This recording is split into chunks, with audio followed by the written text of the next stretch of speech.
We made a turn around one of the switchbacks, and this huge explosion went off, and it was, obviously it was a bomb. Yeah. We didn't call it an IED back then. It Right. was just a straight up bomb. Right. So lots of smoke, dust, debris. Couldn't see too much. Yeah. And I instantly remember going back to what we were trained to do, Yeah. you and I as agents, and how we do motorcades. And it was getting out of that attack site.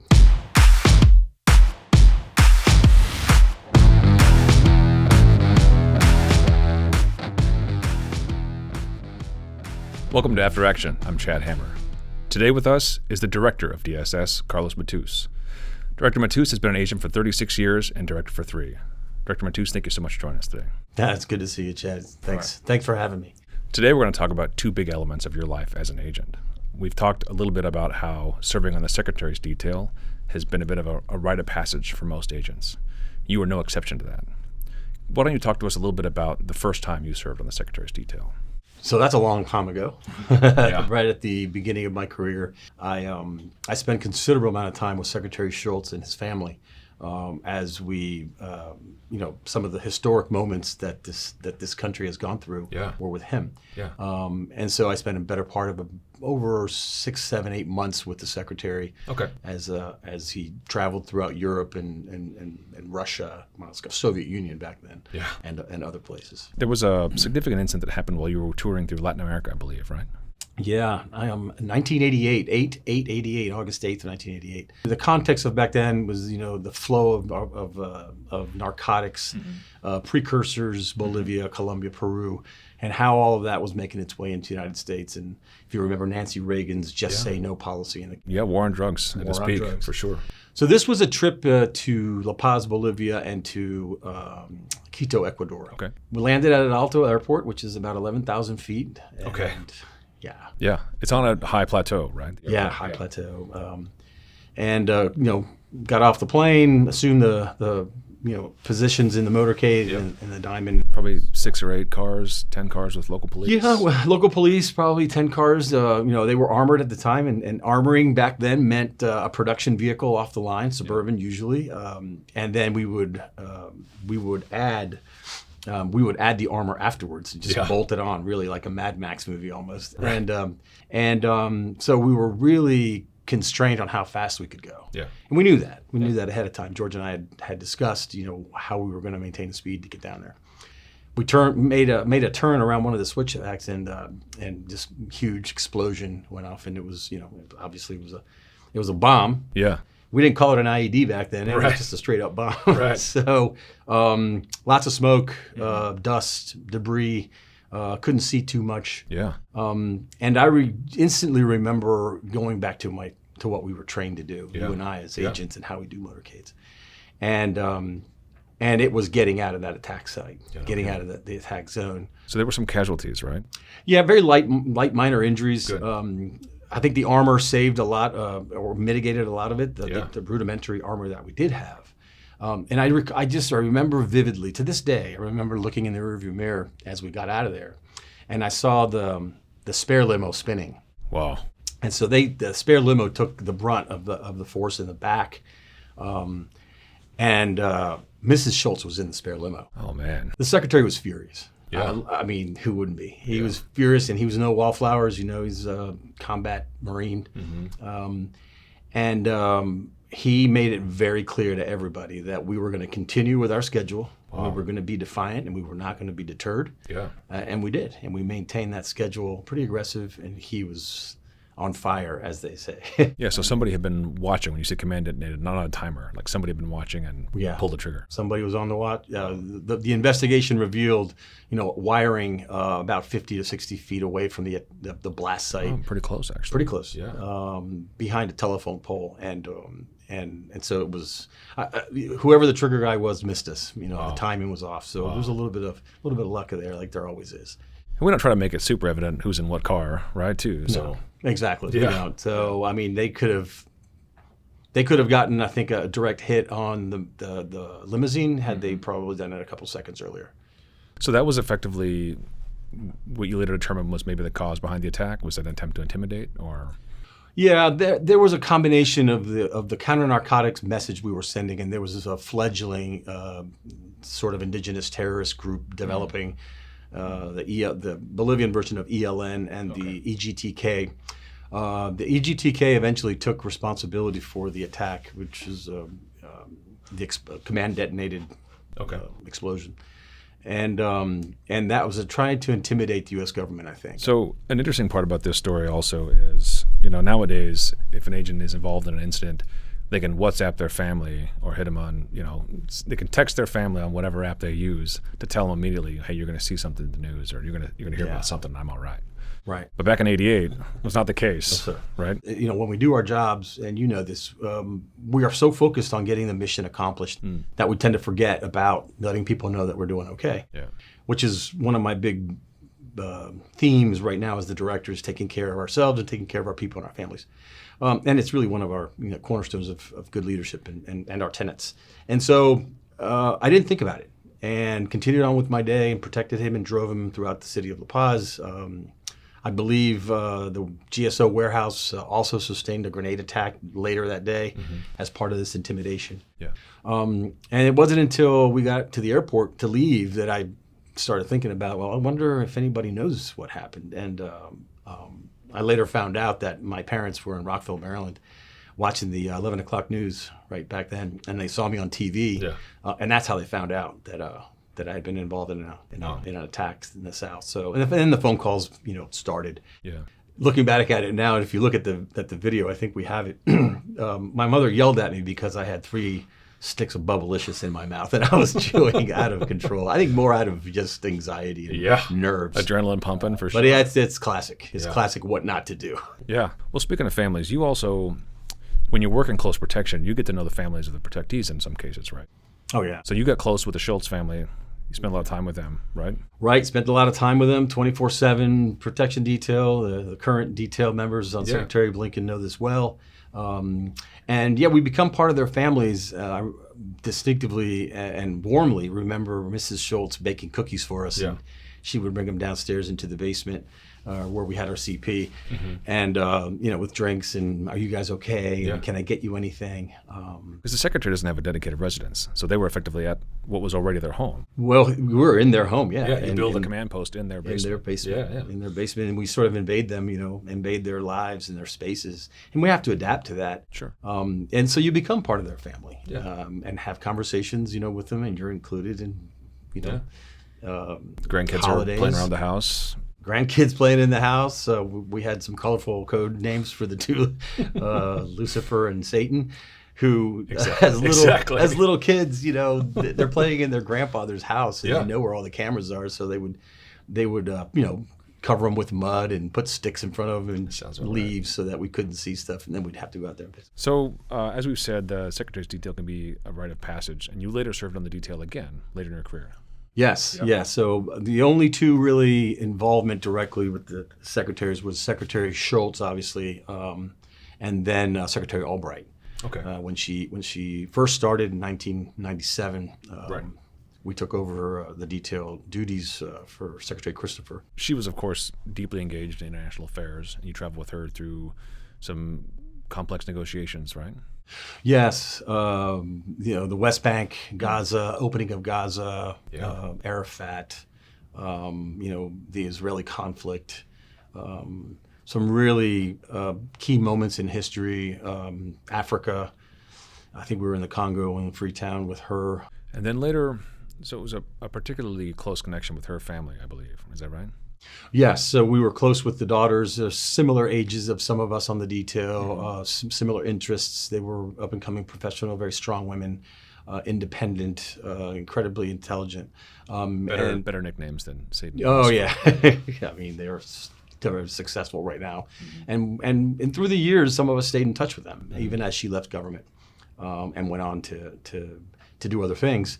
I saw her after she left office. We exchanged, Christmas cards. She congratulated me and would send me a personal note when I got promoted to the Senior Foreign Service, for example. And it was I introduced my mother to her when she wrote her 2nd or 3rd book, and it's dedicated to my mom. So those are good memories. And then You and some other alumni from the detail had a role at her passing as well. Is that right? Yeah, that was really difficult for us, I think, as an organization. One, because she was so instrumental in really defining who we are as a law enforcement agent, getting us LEAP and professionalizing us in a lot of ways. Yeah. I think ahead of her time, and again, staying very close to the family.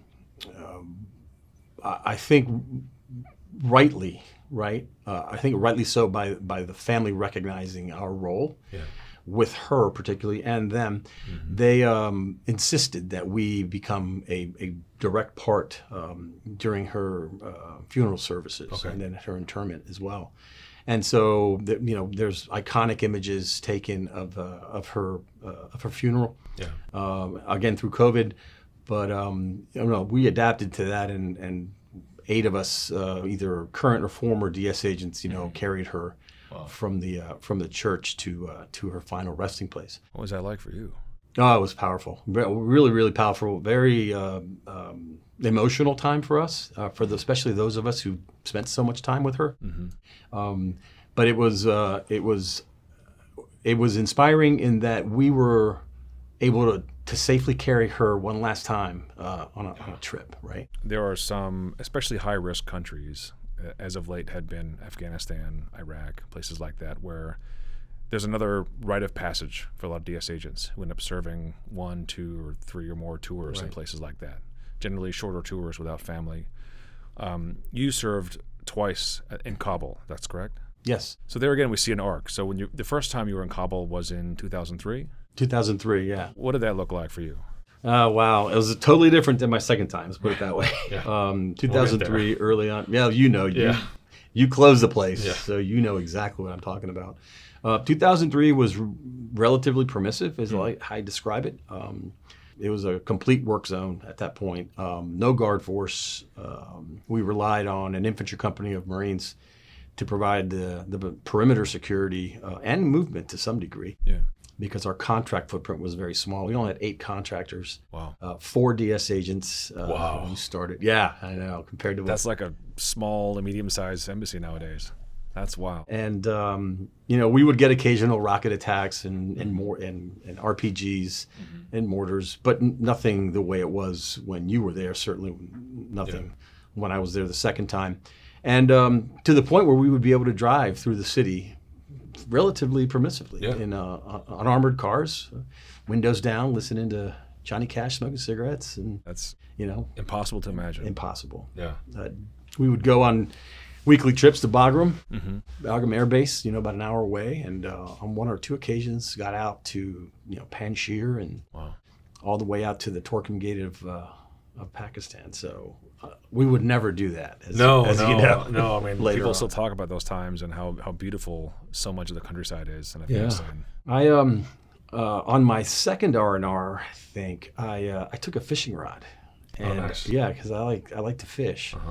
And I took a fishing rod, folded it up, put it in my luggage, and telescopic one. And we were going out at one point. We were going up to Badakhshan, I think, and it was just beautiful up there, pristine lakes and rivers. And I actually went fishing in Afghanistan. Who does that? It was really, really good. Wow. So returning to your second full-time tour in Kabul, that was over a decade after your first time. So you got back there in 2016? 2016 to 17, much, much different, Chad. Yeah. So how big was the shop? More like you remember it. How big was the shop in 2016? 2016, I had my own militia. I owned mine, as I call it. Probably total of about 2,600 security, including Gurkhas and movement, and we had local guards, of course. Afghans, a large majority of them Afghans. How many agents did you have by then? 50.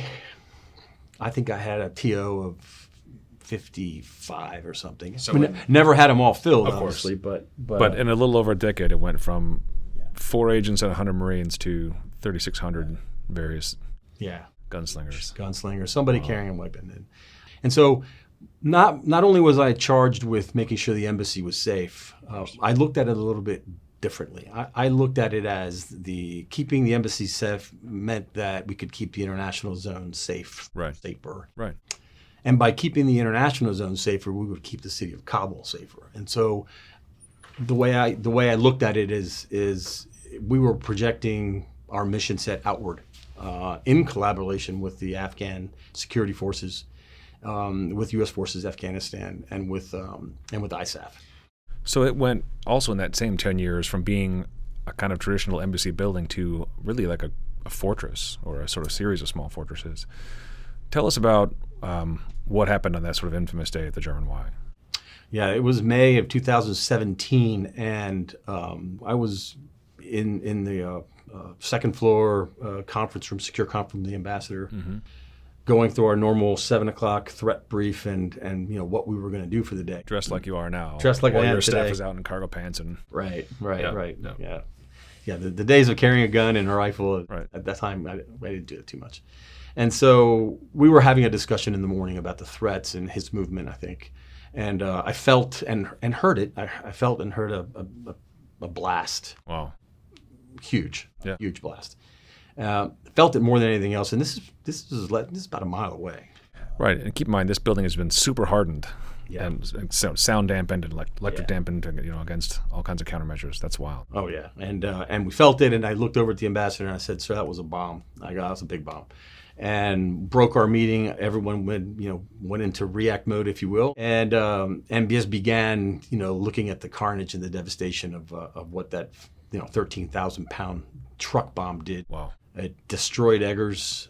It leveled the German embassy, Wow. and then the surrounding neighborhood looked like Dresden. It was awful. Wow. About a 30-foot crater where the truck detonated. Yeah. And of course we had the live feeds of all of this. Yeah. And so as we process all this information, supporting really the first responders, because we lost 10 guards instantly that day at the Y, and I want to say something like 50 of our U.S. personnel wounded, Wow. or even more.